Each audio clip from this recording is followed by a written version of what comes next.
최고위원 이혜민입니다.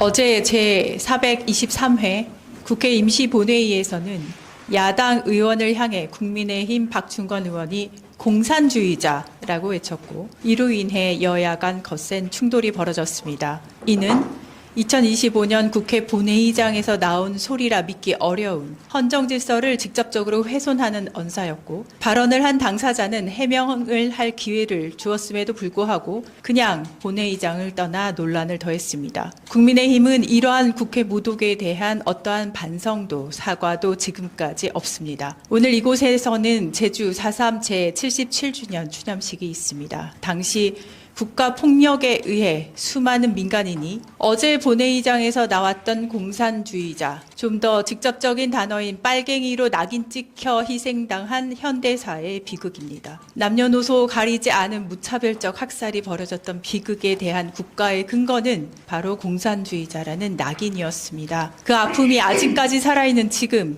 여당은 과연 오늘 이곳에서 진심으로 지난 과거에 대한 아픔을 함께 할 자격이 있는 것일까요? 이것만이 아닙니다. 4.3 당시 서북청년단이라는 극우 청년 조직은 공산주의자 척결이라는 이념의 이름으로 도민들을 학살했습니다. 그런데 지난 1월 국민의힘 한 의원은 서북청년단 이름을 본딴 반공청년단의 기자회견을 국회에서 열어주었습니다. 이들을 비롯한 극우 세력은 지난 1월 19일 서울 서부지법 폭동 사건을 일으켰고, 이때에도 국민의힘은 기꺼이 그 폭동 세력과 뜻을 같이 했습니다. 자신들의 이득을 위해서라면 폭력을 아무렇지도 않게 정당화하는 것이 역사적으로 뿌리 깊이 스며든 정당, 총과 칼을 말하는 대통령 부부, 국회 본회의장에서 공산주의자라고 외치는 정당, 그리고 반공청년단을 지원하는 정당, 지금 이곳 제주 4.3 추념식에 참석할 자격이 있을까요?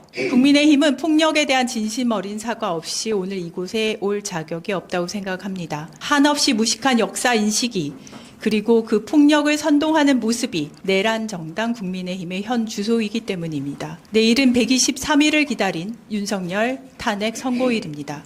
헌재 주변이 경찰 차벽으로 봉쇄되었으며 헌재와 대통령 관저 인근 13개의 학교가 임시 휴업을 결정했습니다. 국회는 오늘부터 일요일까지 외부인 출입을 금합니다. 대한민국을 여행하는 외국인들에게는 자국에서 4월 4일 비상위험 상황에 대한 통지가 보내졌습니다. 이를 관통하는 단어는 바로 폭력입니다. 법대로 진행되는 과정에서 왜 우리는 폭력을 걱정해야 할까요? 다시 제주 4.3의 억울한 희생자를 떠올려 봅니다. 공산주의자로 낙인 찍혀 무도한 폭력으로 희생된 분들, 그리고 긴 시간 동안 피해를 감수한 유가족들을 떠올려 봅니다. 지금은 2025년입니다. 아직도 공산주의자 파리하는 역사를 70년 정도 뒤로 돌려버린 내란숙의 윤석열과 내란 정당 국민의힘은 오늘 하루 제주를 떠올리며 속죄하는 심정으로 보내기 바랍니다. 그리고 어제 있었던 국회 모독에 대한 사과를 공식적으로 하기 바랍니다.